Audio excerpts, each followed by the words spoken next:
What's happening, guys? Icebreaker here. As you can see, I've just ranked up to Diamond tier at rank 21.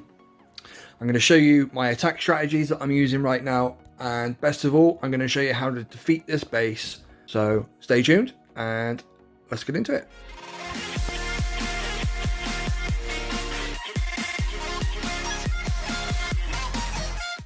Okay then, guys, anybody who's at 5 and 6 ER now will know about this base. It's been quite popular over the last couple of days.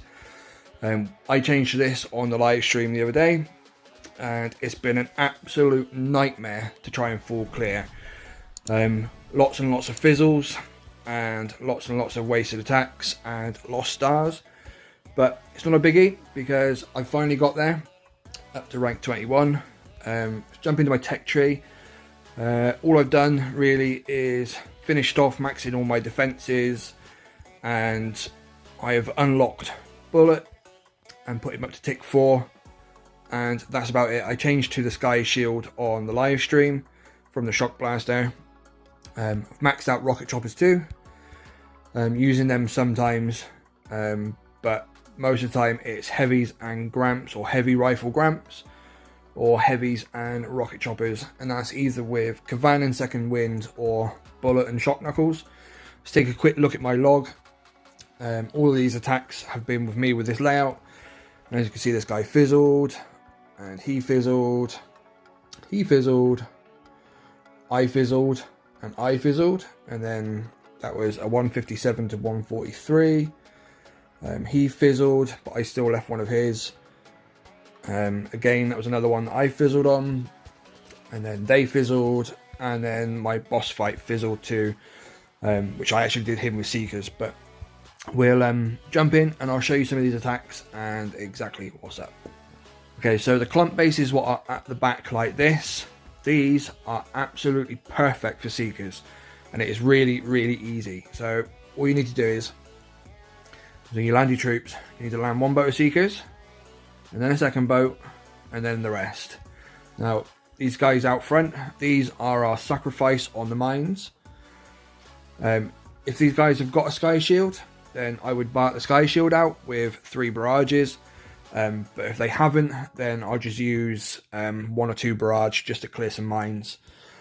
And then once they've come around the corner and get to about here, what we're going to do is we're going to start throwing smokes. And then as they turn the corner, try and keep them all covered with 1 smoke. Chances are your opponent's going to be using Gramps or something. And then once they're all there underneath 1 smoke, we're literally going to throw shocks on the flamethrowers and the 2 shock launchers.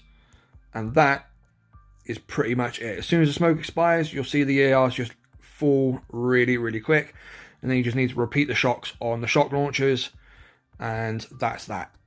That's how you Seeker those really tight bases at the back. Seen quite a few of these ones. These ones are more popular with the 6 ER guys. But there's a few 5 ERs got them as well. And these ones are slightly different again. What we're going to be doing is dropping 2 boats of heavies and Kavan Second Wind. We're going to let them get up the beach, and then we're going to land 6 boats of rocket choppers, sorry. What you don't want them to do, you don't want them to split, you want them to stay on this tight to this right wall, and you just let them clear and use Kavan and a Second Wind just to distract stuff, clear the mines, all that kind of good stuff. Like I said before, don't let them spread, keep them to this tight to this wall, and then as they clears around, they will find their own paths with the heavies and the rifles and stuff all distracting. This is another popular layout with all of the clumped up defenses at the front, with a couple of ERs at the back just knocking about. These ones, what I'm doing is dropping a boat of heavies, and then 5 or 6 boats of rifles, and then hitting Second Wind as they come up the beach. Just going to let them clear. I've also got 3 boats of Seekers that I'm withholding at this point, and what we're going to do is we're just going to let these guys clear. Bullet and Shock Knuckles is also a good option for this. I bartered out the laser, but that's kind of optional as well. Bullet and Shock Knuckles is good for this because it'll clear the mines as well as shock tons of defenses, keeping your actual shock bombs nice and cheap for when you drop the Seekers. Once these guys have cleared all this stuff, and this ER is easy to get to. We drop the 3 boats of Seekers. They're going to come around and take this bottom ER, and then as they move up, we can drop a couple of shocks on the stuff there. They'll take that ER down, and then they'll move straight on up to the ERs at the back. Just putting some smoke down there to get them out of the range of the shock launcher. Any spare GBEs going on mine clearing, and again we're using smokes there to clear, just to keep them safe on the way to the ER, and then let the others catch up, and they'll take down that last ER nice and quick. Like I was saying about bullet and shock knuckles, this is one of those types of bases that can really benefit from it, because all of these defenses here are all clumped up really tight, literally right next to each other. Shock knuckles will shock 90% of that. It will cover a lot more than what an actual shock bomb will. So use a bit of barrage just to clear the mines. And we've got 2 boats of heavies to start off with, and Gramps, and then a late deployment of another boat of heavies. And then once they get into range along here, I know they're going to catch on to the shock mines and stuff, but you don't need to worry too much. And then once they've got through those, the other heavies are just starting to feed into the battle. And as you can see there, shock knuckles is covering most of the defenses there. Like I said, all of that stuff under the sky shield shocked, both shock launchers. And the other advantage is bullets out front, which tanks for the heavies as well, which means the heavies last a little bit longer. It's just a case of then just keeping bullet out front and tapping that shock knuckles button when the defenses and that start coming back to life. And then it's just a case of letting them clear then.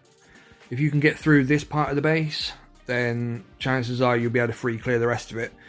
And if you're running the same type of base as well, if you're running yourself the clumped up layout that's quite popular, then you know you're going to get the win if you can get all the ERs.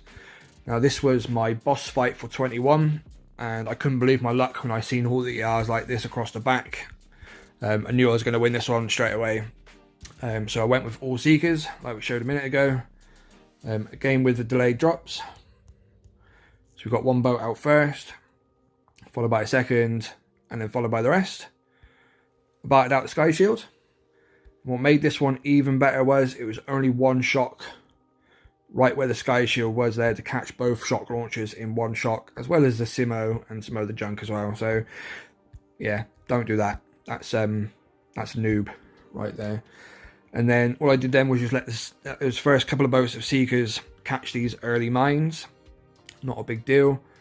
Threw some barrage down on the ones at the back, and then just smoked my Seekers in nice and tight. And then I put a couple down at the end for the spread, so that I knew they can get them all bunched up under the 2 smokes, like so. And then literally it was just a case of dropping that 1 shock smack bang in the middle where that sky shield was, and then just let them go, just let them clear and let them do their own thing. Just repeating that shock on the shock launchers in a second, and yeah, that's pretty much it. And that was my boss fight for rank 21.